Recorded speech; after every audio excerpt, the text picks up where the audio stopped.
time to talk about The Legend of Toons. Make sure you guys smash the little crap out of that subscribe button so you guys don't miss out on more Oz content. You know, we've been through the evolutions of the bad guys monsters. We've been through the rivals and the main characters. Where do we go from things like Toons, for example? Which, by the way, most of you may or may not know this, but anytime that Konami prints a new Toon world, or a new Toon card, anything related to Toons, it usually ends up selling very, very nicely, actually. And that's what's kind of sparked this discussion today. You know, we're in a phase right now that we are heading into expecting some upbeat and crazy support, with the next set being chaos oriented based on, you know, your name, with what you're expecting.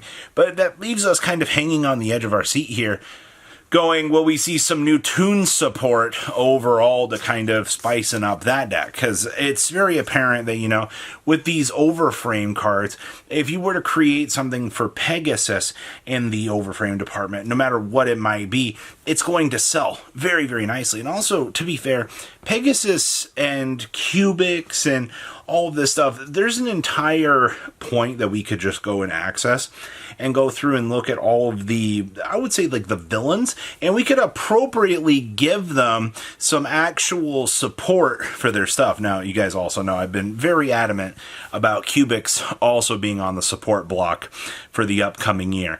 You know, just as a celebration for the 10 years of that movie, which, by the way, 10 years of just pure dueling madness is a crazy thing to come back to and to think about, that it's been 10 years for Dark Side of Dimensions. And, you know, Pegasus did have a little bit, I mean, he was there for like 3 seconds in the movie.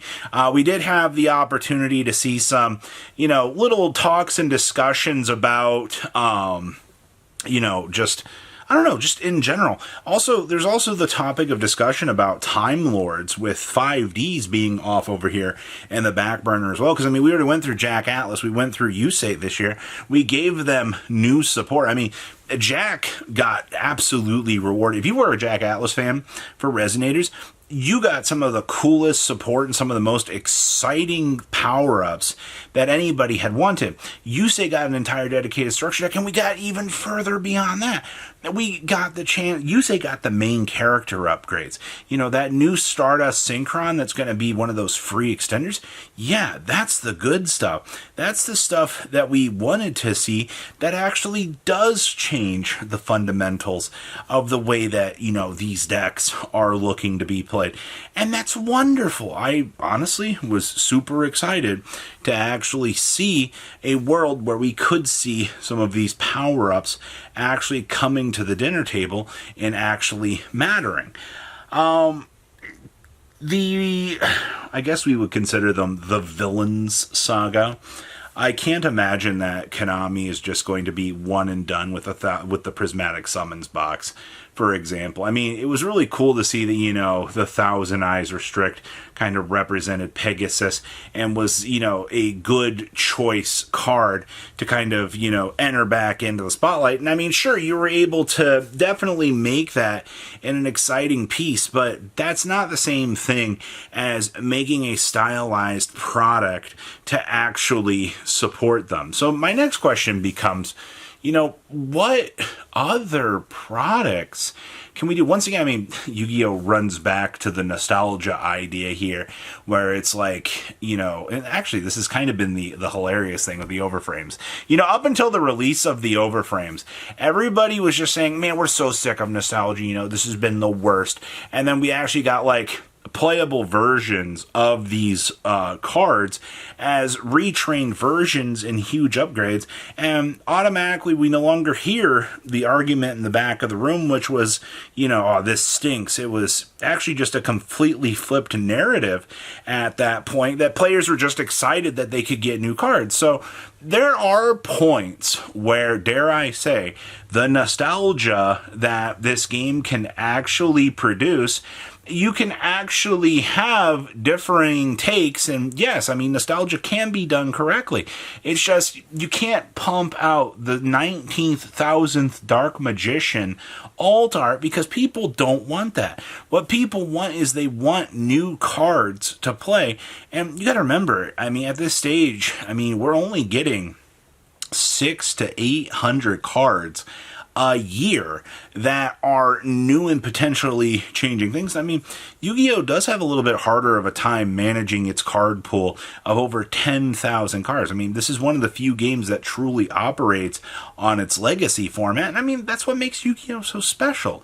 It's that. Now, we do kind of hit that wall where we're like, oh, hey, you know, each archetype should, in theory, it's like new deck build pack decks, I mean, come in at what, like 10 to 13 cards a piece.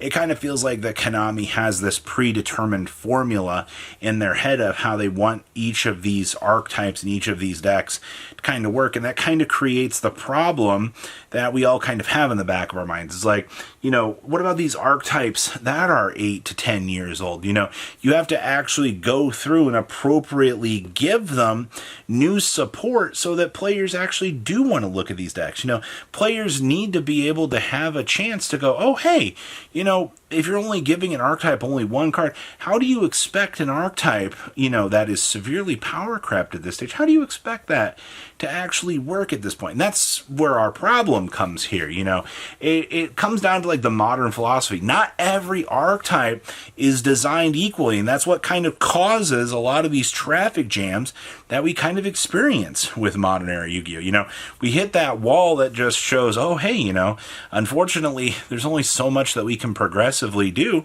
to excite and actually make things work out. So at this stage, they need to go further beyond the limits of what these archetypes feel like they're experiencing to actually cater to new things. Now, I mean, this was a discussion about Toons getting new support.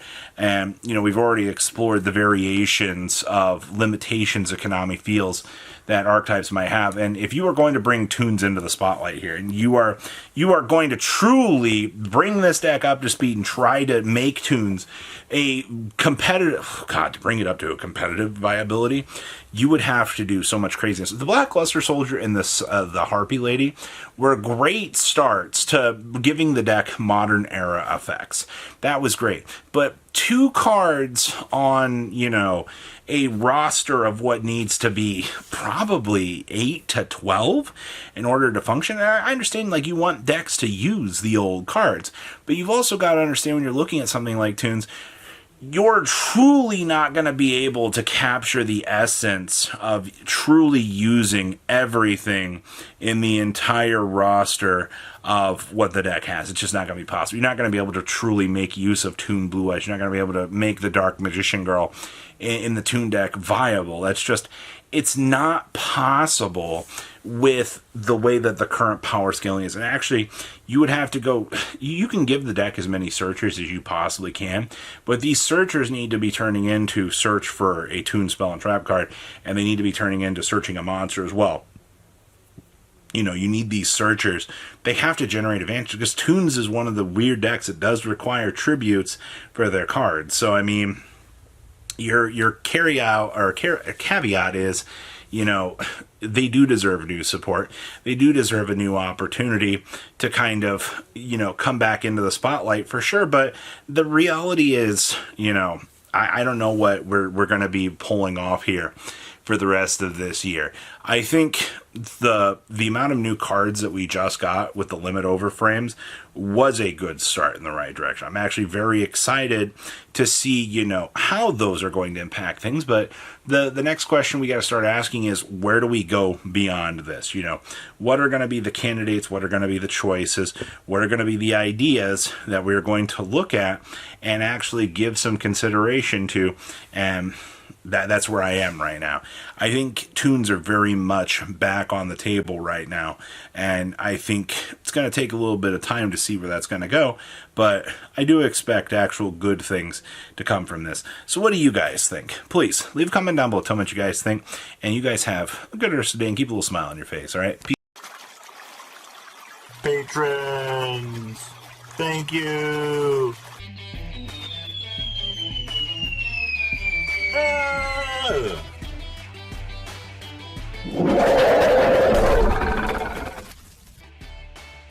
Thank you so much for watching. Check out these other videos.